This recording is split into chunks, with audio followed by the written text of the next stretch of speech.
Hello, I'm Senator Gene Yaw. Welcome to a conversation with Gene Yaw. Today, we are at historic Muncy Farms in Lycoming County. If you like stories about spies, about the Revolutionary War, about World War II, and heartwarming family events, then stay tuned.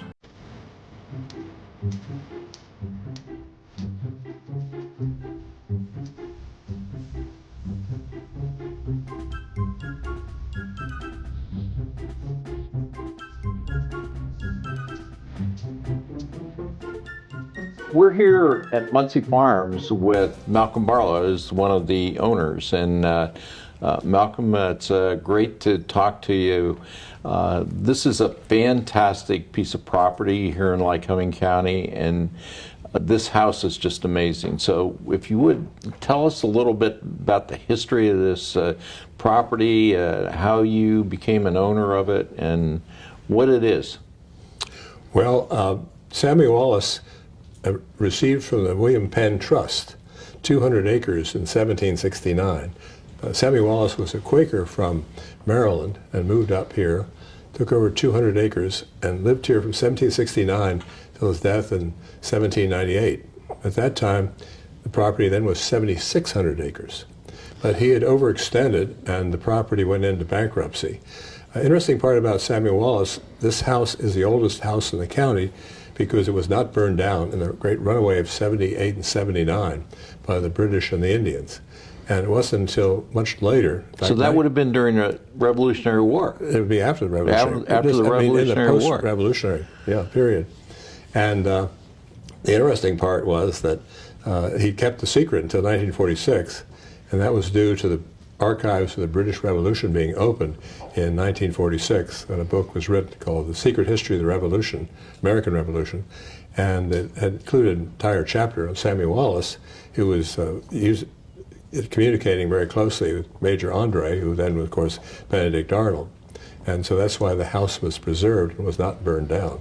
We originally thought it was not burned down because it was stone. It was mountain stone. But I think the real reason was that the British said, don't touch that house, and every other house was burned. So the property went into receivership, and the Girard Bank in Philadelphia had it until 1803, when a fellow named Robert Coleman bought it. Robert Coleman was one of the wealthiest people in America. He was an iron master and had iron furnaces all throughout eastern Pennsylvania, and called Elizabeth Furnaces, and named after his wife. He was also a financier of the George Washington's troops, which is kind of ironic to think that he took over the house of a British spy. So it went from a non-patriot to a patriot. And the Coleman family has been part of the house since 1803. He gave the house to his daughter Elizabeth, and in fact, you might interest that Elizabethtown, Pennsylvania is named after his wife Elizabeth. Okay. Elizabeth Coleman. And he had a daughter, Elizabeth, and she married Charles Hall from Sunbury, who was a lawyer, who also had great property, possibly as much as 8,000 acres. And he gave this property to his daughter as a wedding present, and they moved here in 1806, and they built additions to the house. From the standpoint of the Coleman family, they had a son, William Coleman Hall, who had great interest in horses, particularly racehorses, and he actually had a racetrack on this farm in the early 1800s, like 1830s, 40s. He also raised horses, and he bet on horses. So he lost all three ways. So eventually he went into bankruptcy, and his cousin, Robert Coleman Hall Brock, which you think about, now all the names stay together, paid his debts and took over property, and Robert Coleman Hall Brock's son, Henry Brock, was the person who married Margaret Burgwyn from Pittsburgh. They decided in 1940, during the war, that at the beginning of the war, before we got in the war, they would take in evacuated children from England, and they offered to take in one large family, and that's how the Barlows arrived in 1940 at Muncy Farms. And Mrs. Brock left us in her will the farm, and that's how we have ownership of it today and have maintained the historical significance of it. I'd like to ask you a little bit more about the Barlow family, maybe later. Right now, if you would, this place is just fantastic. I mean, the history of it and everything. If you would, could you show us some of the major features of the house and what it is? What's this room that we're in? We're sitting in the original house, which was built in 1769. It was probably 4 rooms. It was totally redone in 1926. The house was modernized with furnaces, new wiring, new plumbing, and this included this room, which major feature, I think, is the fact they enlarged it from small rooms to one large room, but also put in these chestnut beams, which are unique because the American chestnut trees all died after this was done in the late 20s. So this room has great history to it. The floor is original. When we had the flood in 1972, Agnes, we had 3 feet in this room, and many of the boards warped up. And we had that was in June. We turned the furnaces on, dried the house out, relayed the boards, but we had saved the nails. So the nails, the original nails, are back in the boards, who were the handmade nails from 1769. So we've tried to maintain the historic sort of authenticity of the house through the years. And it's just been, unbelievably lucky to live in a house this beautiful and this historic. The house was then enlarged in 1806 with a Georgian wing put on, and that is to the east. And then a Victorian wing was put on in the middle 1800s, and in 1926 a west wing was put on. Also in 1926 they took down the Victorian wing because that was wood and didn't fit with the mountain stone. And the mountain stone, by the way, originally came over from Bald Eagle Mountain by sled over the river in the winter. South of which is just a mile south of the farm here. Well, Malcolm, could you show us some of the major features of the house so that we can get them on film, so that people can share them? Absolutely. This is the foyer, the main entrance in the east wing of the house, and this was built in 1806 by Charles Hall. Interesting part about this particular hallway is this break front, which is right here. This came from a castle in Ireland, even though it's British. And when Henry Brock and Margaret Brock were on their honeymoon in 1926, they saw this and felt it would look nice in the front hall. So they asked if it was for sale, and they said yes. Well, you couldn't telephone and find out the measurement. They just figured it would fit, had shipped it, and it's here. And it was a real challenge in 1972 with the flood Agnes, because we had to take this apart and take it upstairs, and otherwise it would have been destroyed because of all the inlaid wood. This hallway also includes the portraits of Robert Coleman Hall and his wife Alice Gibson. Where Brock. is that? That's Robert Coleman Hall Brock. Okay. Robert Coleman Hall Brock and his wife Alice Gibson Brock. Now, Alice Gibson Brock was the heir to the Gibson whiskey, which at one time was the most profitable company in America back in the 1880s. What kind of whiskey? Scottish whiskey. Scotch. they were made, supposedly they made more profit than any other company in America in the 1880s, 1890s. This property is connected with all these different, with different towns, different people, different events. And the fact that there was a horse racing track here is kind of a... Well, the family had many interests. The Brock family was extraordinarily wealthy. And this lasted until the Depression, when, like many families, they virtually got wiped out. And I know my family told me that in 1929, their income between 29 and 31 went down 95%. And they had a staff of people in this house, and they couldn't pay them. They would have to leave, but they couldn't leave to go anywhere. So they all hunkered down together and lived here in the house during the Depression. And we had a great, huge garden. And of course, being a general farm, they were able to support themselves with the food and things. But I think it was interesting that the Brocks were always very involved in the community. Henry Brock was on the Muncy Bank board, and Muncy Bank was one of the few banks that did not close during the Depression. Wow.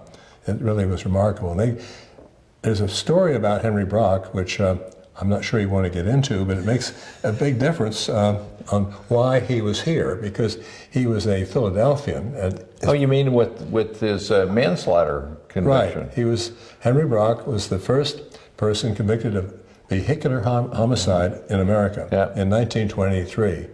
What happened was he went to a party. Actually, it was a bridge party, but he drank too much. He was taken out to his car. This was in suburban Philadelphia. And he drove into Philadelphia at 1:30 in the morning in a very big touring car. And these cars were like tanks. And at 50 miles an hour or more, they passed a trolley on the right, and 3 people were killed because they got off the trolley. Oh, I didn't realize there were 3 people Three killed. people. Okay. 3 Irish-American people were killed. They continued down Lancaster Avenue, turned left, went on to Holly Street, and stopped in front of a garage. And when the police got there, only Henry Brock was there. The other 3 passengers had left. And there was always a mystery about who the other 3 passengers were. Also, who was really driving, because supposedly he was so inebriated that he wouldn't have been able to drive. But he took responsibility for this. Well, was there any rumor out there as to who they must have been some famous people, that's right? why. Right. There was very much a rumor. There was a woman, and one he knew very well. And in fact, since that time, there's been extensive research and actually been able to identify the woman. She was extremely wealthy. She was a granddaughter of John Wanamaker. Now, John Wanamaker died in 1920, and his estate was the largest estate ever probated in the country. That's because Carnegie and Rockefeller are still alive. Okay. But it was over $100 million. And she was a granddaughter, very wealthy gal.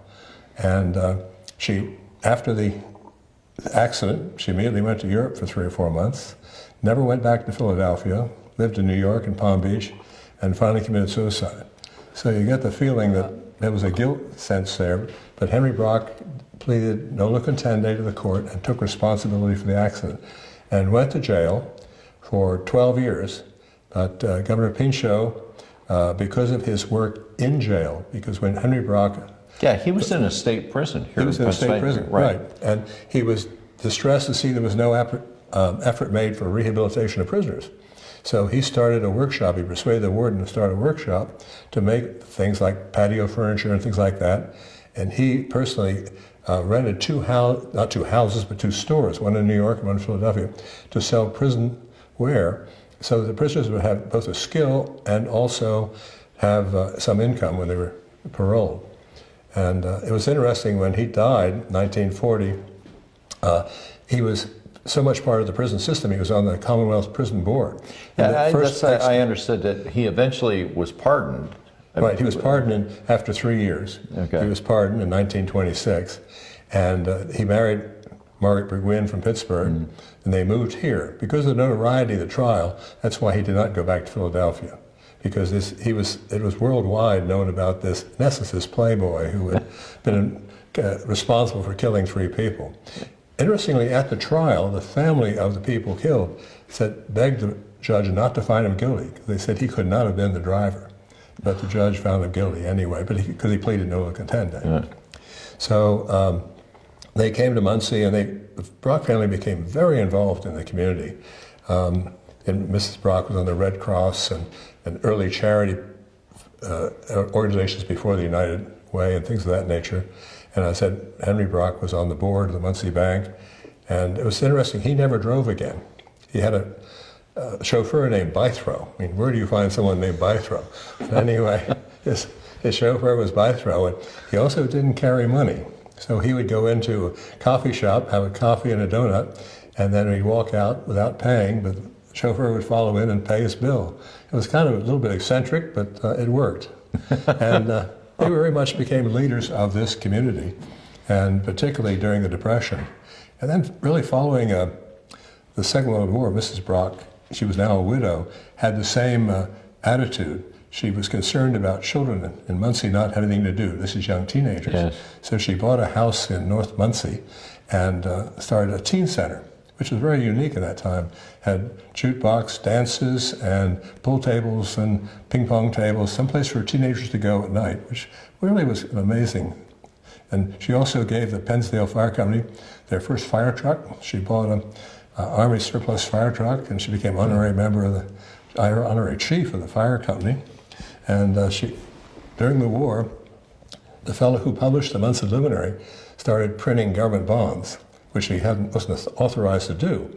So he went off to prison. So she felt this paper, which had been run for 100 years, should really continue. So she bought the paper and started Three-Town Press, which she knew nothing about newspapers. And we were all thrown in to help. This is child labor problems, but when the machines would break down and you couldn't get parts for the linotype or the folding machine, I remember I was asked to bring my friends in at night, on Wednesday night, to fold the papers.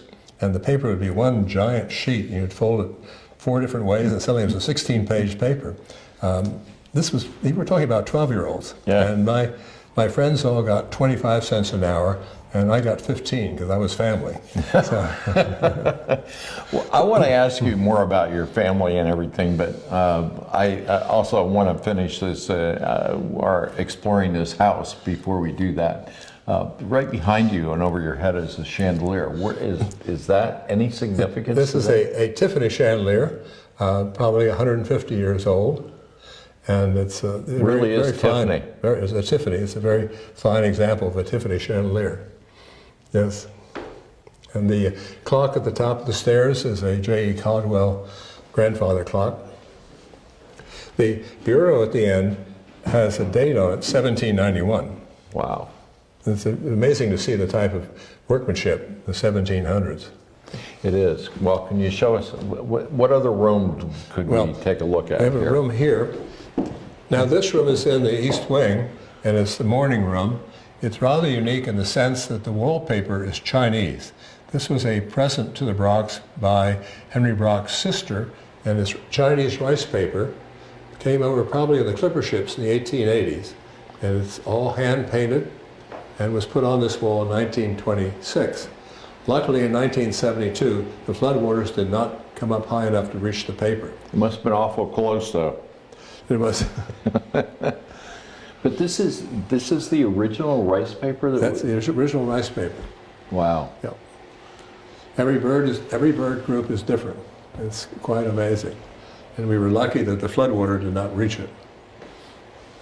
And when was this room then? This room would have been built 1806 to 1808.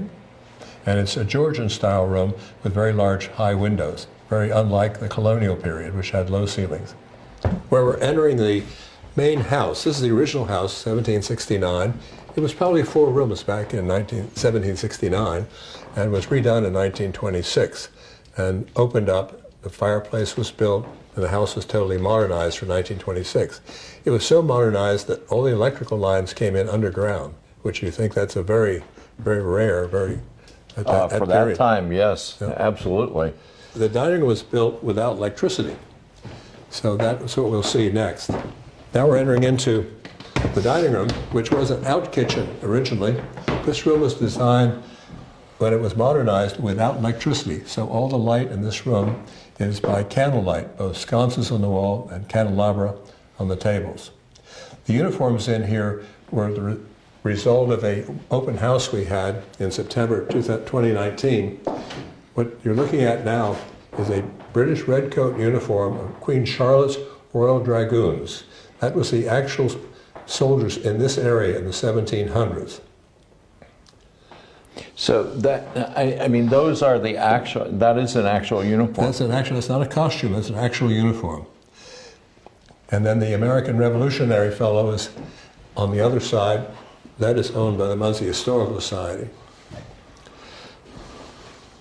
See the C here, Gene, for Charlotte. Yeah. They made great targets. Yeah, I mean, no wonder the ambush style worked very well. Outside this room is a lawn area, which a swimming pool was built in 1926.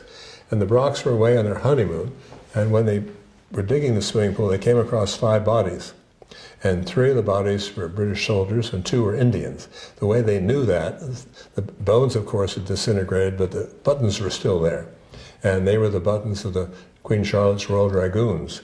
And the Indians, they had beads and things that, which would have been around their jewelry. And the theory is that they were here meeting with Samuel Wallis, and the Americans arrived. and he had a problem.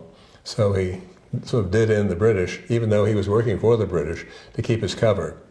And unfortunately, the contractor for the swimming pool had zero interest in archaeology, so to him this was an inconvenience. So luckily a young man grabbed some of the buttons and things which are currently in the Lycoming Historical Society. That's amazing. I know right near here was Fort Muncy. How did that relate? Fort Muncy, it shows the prominence of Samuel Wallis, that a fort could be built on his property. Okay. To protect him. And Fort Muncy was built on the driveway. Well, it wasn't a driveway then, but it's within sort of 500 yards of the house. And Fort Muncy was the furthermost northern fort from Fort Augusta in Sunbury. Okay. And it was burned down twice in 1778 and 1779. Well, was that occupied by the British then? No, it was occupied by Americans and evacuated by Americans when the British came through. Okay. And the British burned it twice in 1778 and 1779. Okay. It was rebuilt again, but eventually it didn't need a fort. But the troops there all went down to Fort Augusta in Sunbury. Okay. In fact, the entire area, was evacuated. Even Samuel Wallis went to Fort Augusta. He didn't stay here. On the wall is Henry Brock and Margaret Burgwyn Brock. That is my family. Margaret Burgwyn Brock is from Pittsburgh, and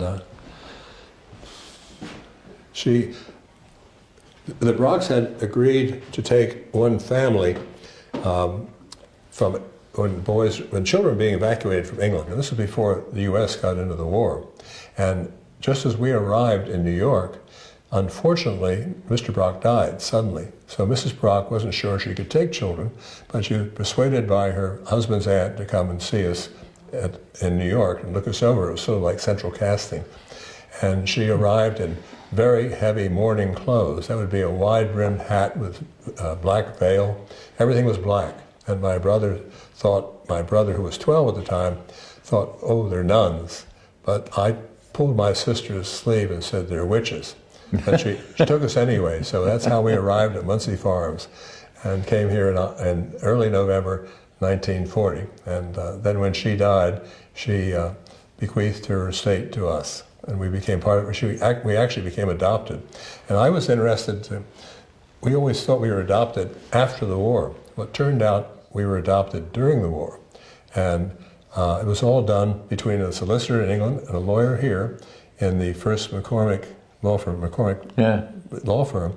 And we never knew that until Anne discovered it about 10 years ago.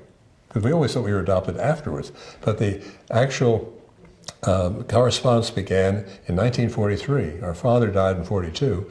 And our mother, without ever meeting our guardian, decided it was best for us to stay in this country. And so what was interesting about that, we were adopted, and communication was, of course, by letter, and sometimes the letters wouldn't communicate because the ship would sink. So it might be 8 or 10 weeks between correspondence. You can imagine in today's world of easy email. Can we go in and sit down, because I want to ask you some more questions. Malcolm, we've talked a lot about, and throughout our conversation, you've referred to the fact that you and your 3 brothers and sisters came here in the 1940s from England during the Second World War.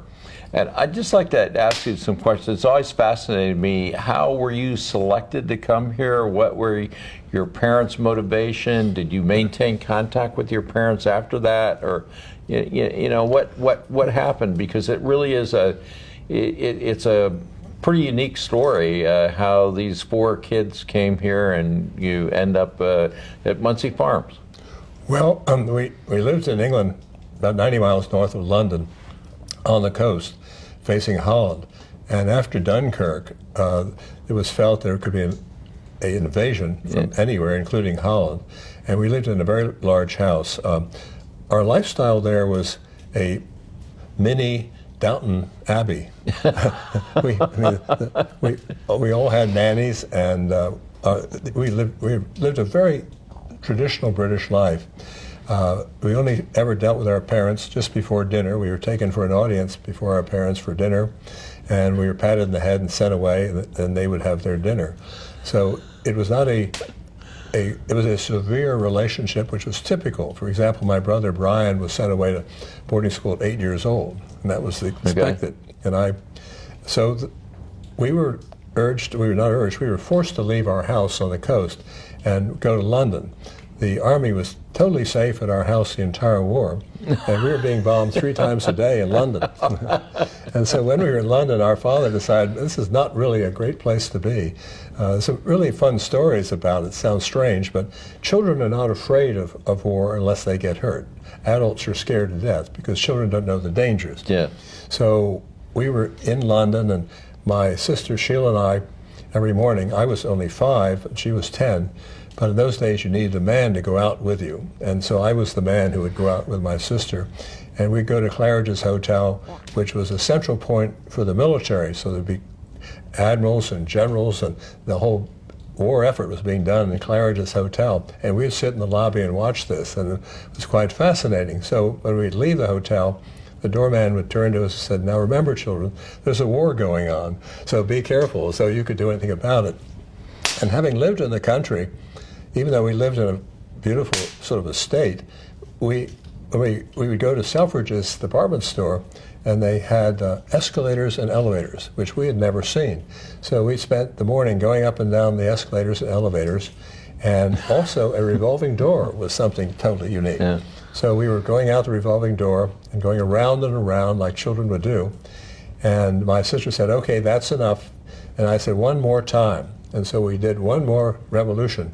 And at that moment, someone jumped off the roof of Selfridge's and landed right at the entrance to the store. And we would have probably been underneath him if we had not taken that one more round. So very lucky. There is another description which I've never seen or heard about. In Hyde Park, which is like Central Park, it's a huge park in London, they fenced it in and used sheep to mow the lawn because they couldn't have men for the war effort. So they also built trenches in the Hyde Park. So when the sirens went off for air raids, you'd jump in the trench. Well, every time the sirens would go off, people would run for the trenches. The sheep would already be in the trenches. The sheep had figured out there's some reason these people were getting in trenches. So the view of all these people hunkered down with the sheep would be kind of a great sight.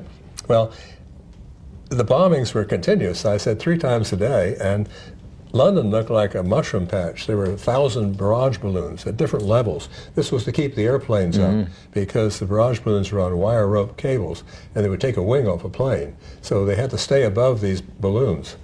And therefore all the dogfights and things took place fairly 5,000 feet or higher.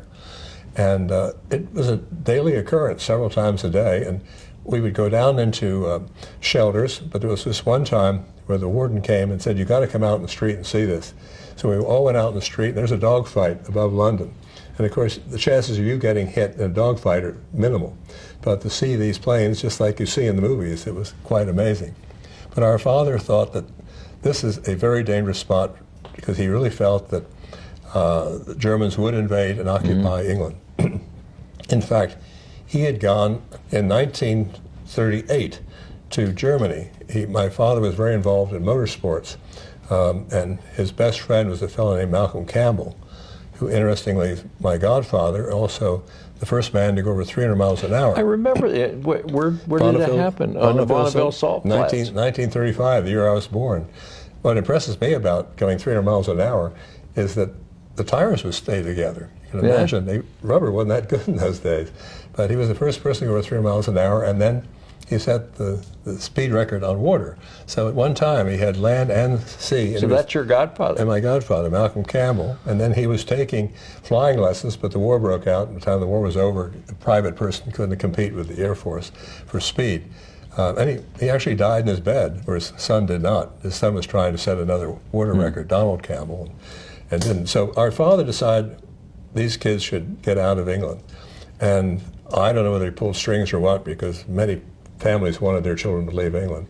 But we were given a slot, and we went from London to Liverpool to board the Antonio, a small canard liner. And the convoys in those days were very large. They'd be maybe 30 miles long. That's from here to Sunbury. and there may be 100 ships on a convoy. Now the convoy had to go to the speed of the slowest ship, which unfortunately was about 8 knots. So this was sitting ducks for submarines. Well, so the British would put their destroyer escorts around the front of the convoy, and that's where the passenger ships would be. And after that would become the cargo ships. Well, in our case, we were being towed out of Liverpool Harbor, and our tug got hit by a bomb. And so we didn't go out until the next day. So we ended up in the back of the convoy, which was very lucky because a wolf pack of submarines attacked the front of the convoy and sank many ships, including a ship called the City of Benares, which had children on it. There were 85 children, 77 of whom drowned. And at that moment, the government said, okay, no more children being sent over, it's too dangerous. But we were already at sea, so we were in essence on the last ship out. And so just an amazing amount of luck. And to back up a little bit, though, did your parents talk to you? What did your mother say about shipping the whole family or the children out? Well, it was kept a secret to us.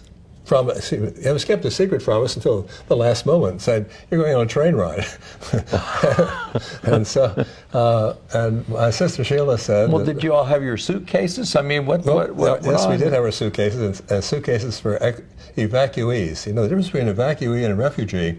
An evacuee supposedly can go back. A refugee doesn't go back. Okay, that's the difference. So we were evacuees, but we had suitcases, and they were those days they were cardboard kind of suitcases. And what was fun. And 50 years after we'd gotten here, we had the same dinner served by the same people who served us here at Muncy Farms in 1940, served us in 1990. And we had our suitcases outside on the front step, and they'd be stacked up, and they were these miserable cardboard suitcases. And the top one was open and had the packing list in for my brother, and it said 3 pairs of shorts, 1 on, 6 socks, 1 on, that sort of thing. So it was very, very basic. But so when we arrived here, because we had been in London where there had been a total blackout, Mrs. Brock had every light on this house lit. Every window had a light in it. So when we drove down the driveway, we knew, in essence, freedom because of having light. Because every night, even cars couldn't have lights. I mean, the total city was black to not give the German bombers targets. So that's how we. How long was the trip by boat when you were exposed to these submarines and stuff? Because of the slowness, it would be about a 18-day trip. And being on a canard liner, which could go faster than 8 knots, our captain decided after this attack, and a wolf pack could be anywhere from 12 to 20 submarines. I mean, this was a massive invasion of submarines. He decided that we should break free from the convoy and take our chances heading for the St. Lawrence. And once you got near the St. Lawrence, the Canadian Navy could come out and protect you. Also, the St. Lawrence River, I didn't realize it's 1,500 miles from the mouth of St. Lawrence to Montreal. And that gave protection as you went down because there were no submarines in the river. And so that's why we came to America through Montreal.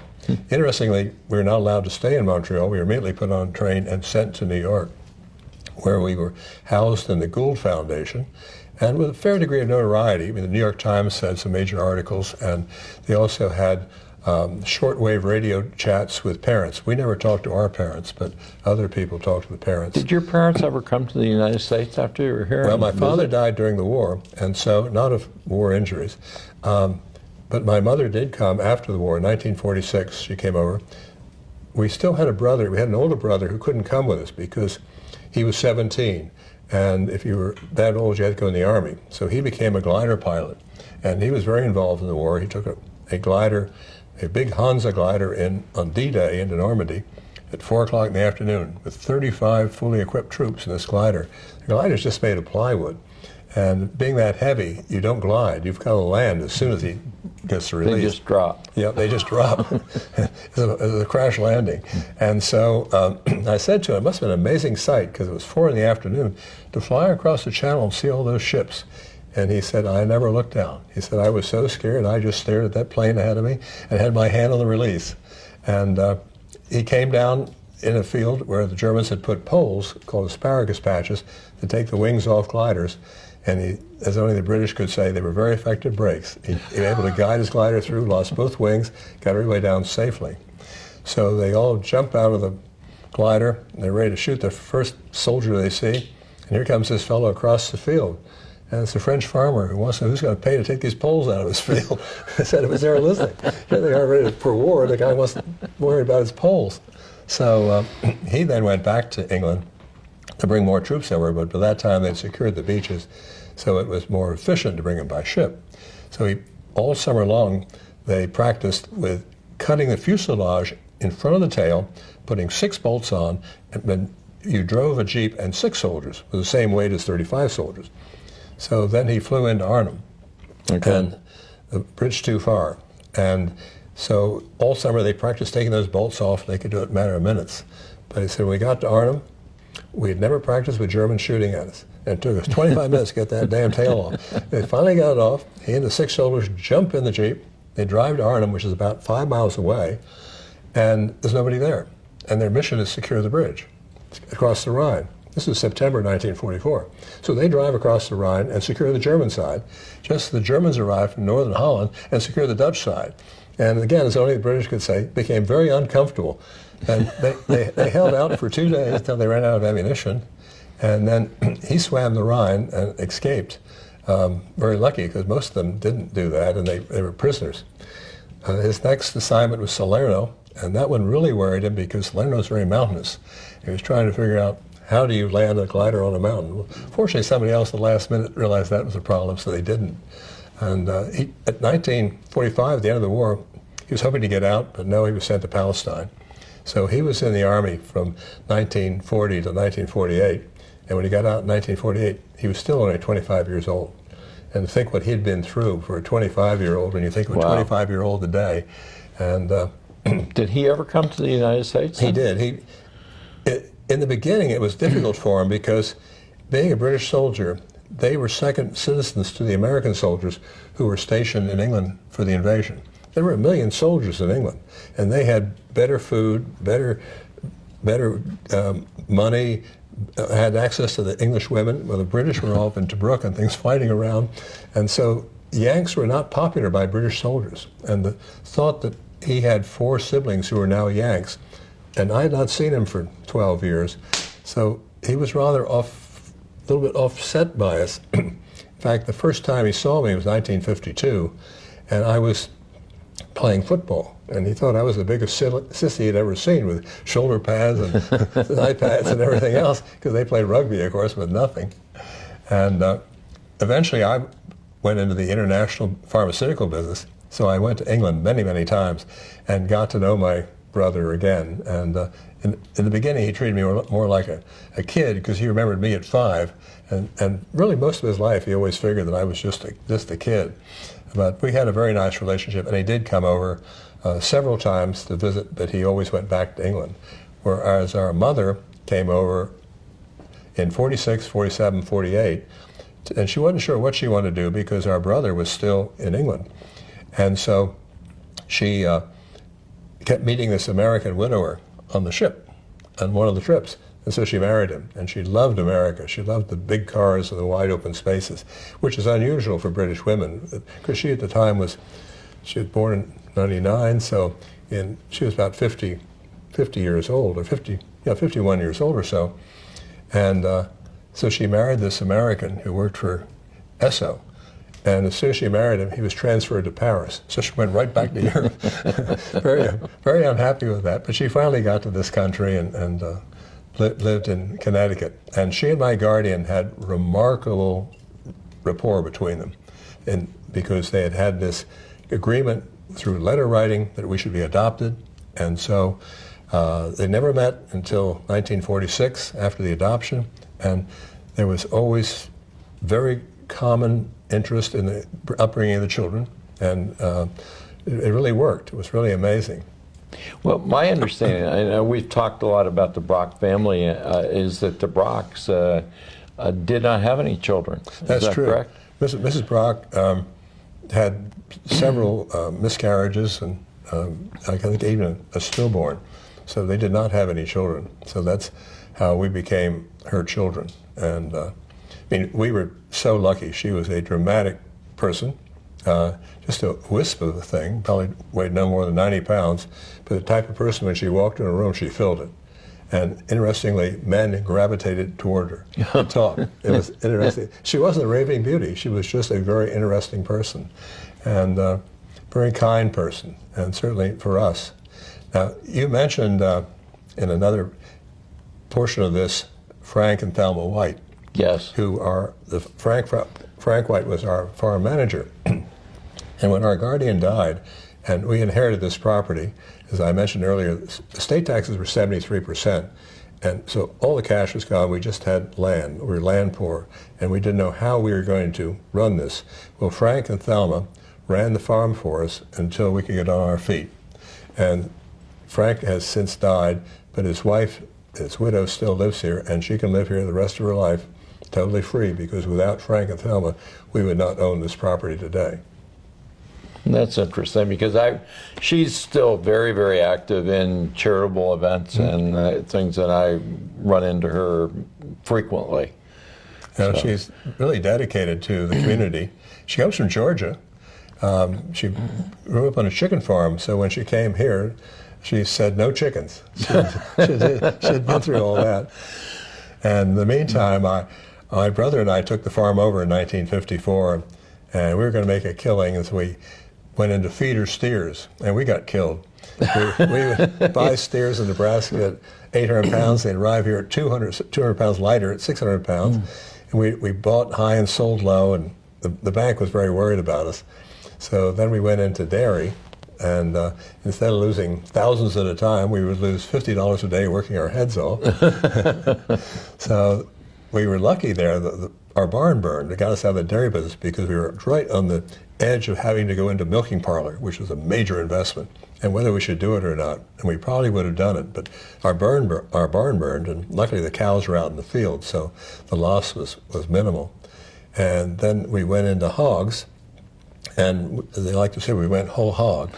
And we raised as many as 2,000 hogs a year, which in this part of the world is a lot of hogs. In Iowa, it's a starter crop. And we finally decided, it takes a long time for the learning process in farming, that you're feeding expensive corn to cheap hogs, and that just doesn't work. So we just went with the corn. And so for many years we just raised corn, and then we found our answer. It took us 20 years to get to that answer. And today, though, we raise corn and soybeans, because soybeans now can be raised in this area because it's genetically modified. They can do a shorter growing season. Well, Malcolm, this is certainly, it's been very, very interesting. I mean, the property is fantastic, and your story and how you got here, how your family, I mean, the whole thing is, I said it initially, this property involves spies, it involves the Revolutionary War, World War II, and a really, in my opinion, a really neat family story that ends it. Well, it's not an end. I know hope not. The family is going to keep this property here in Lycoming County. Well, I was very lucky. I was international business, and I would invite overseas visitors who would come to Philadelphia. They'd like to come to the country for the weekend. Of course, that's a nice invitation, not ever describing. And so I've had many really fascinating people come here, and they're awed by the American lifestyle and the American colonial history. One of my favorite... Well, you could just tell them this is the norm. My favorite stories was this Afghanistani who was our manager, and he had been the manager of our firm in Iran.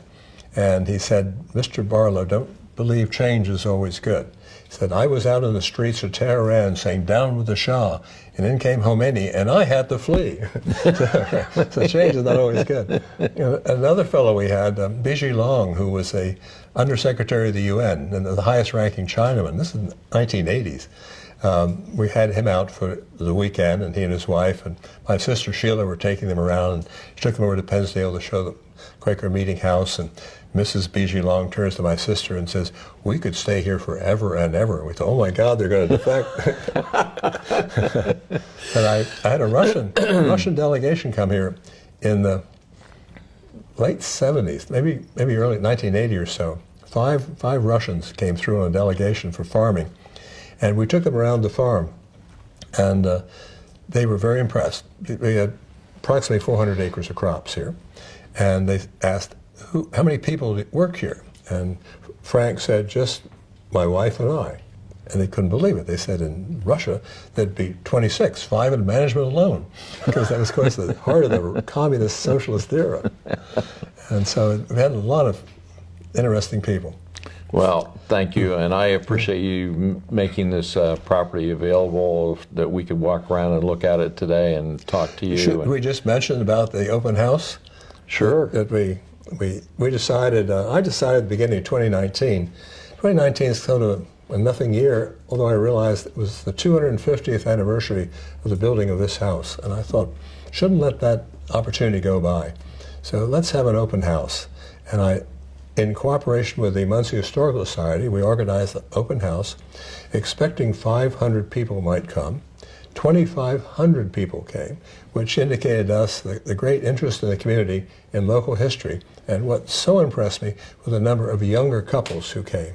And that was really very, very pleasing to have this response. We were overwhelmed, but pleasantly overwhelmed. It was. If I recall that day, the weather was fantastic, and the crowds were I think the curiosity of what's here and what we have here in Lycoming County was pretty.